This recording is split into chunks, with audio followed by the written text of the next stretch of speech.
ارے تم کیا کلمہ چھینوگے؟ تم نے ایک مسلمانوں کی بچی کو، ارے مسکین سی بچی، ہاں مجاہدوں، ہاں ایمان والو، رب نے جوانی دی ہے، رب نے قوت دی ہے، رب نے طاقت دی ہے، ایک مسکین سی، ایک لاغر سی، ایک معصوم سی بچی کو ایک پاکستان کا جرنیل، ہاں مکے لہراتا جرنیل، سب سے پہلے پاکستان کے نعرے لگاتا جرنیل، انڈیا کے قدموں میں سر جھکاتا ہوا یہ مردود جرنیل، امریکہ کے ہاتھوں اپنی بیٹیاں بیچتا ہوا یہ جرنیل ڈاکٹر عافیہ صدیقی جیسی بچی کو $5000 میں اٹھا کے امریکہ کے ہاتھوں میں بیچتا ہے۔ ایک امریکہ کا فوجی گولی چلا کے امت مسلمہ کی اس بیٹی کو زخمی کرتا ہے، کوئی اس کو اپنے ہیلی کاپٹروں میں اٹھا کر انڈیا افغانستان سے اٹھا کر واشنگٹن میں لے کے جاتا ہے،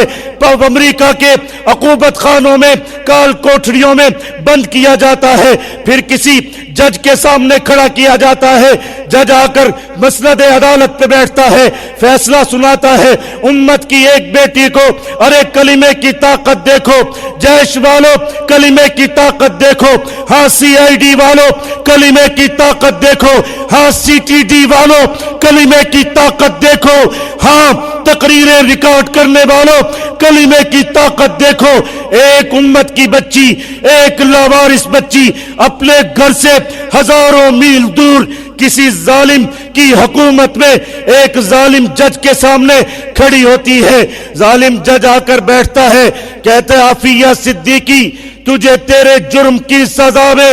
عدالت امریکہ 86 سال کی قید بامشقت سناتی ہے، 86 سال تک تو اپنی ماں کو گلے نہیں لگا سکے گی، اپنے کسی بھائی کا ہاتھ اپنے سر پہ محسوس نہیں کر سکے گی، 46 سال تک تجھے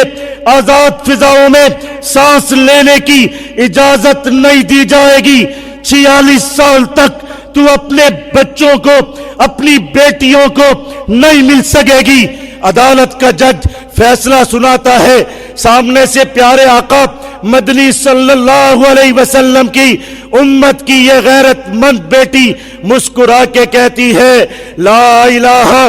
الا اللہ محمد الرسول اللہ۔ امریکہ کا جج آج تو بھی ہار گیا، تیرا امریکہ بھی ہار گیا، لا الہ الا اللہ سر بلند ہو گیا۔ نعرہ تکبیر، سپر پاور صرف اللہ، سپر پاور صرف اللہ۔ ڈاکٹر عافیہ صدیقہ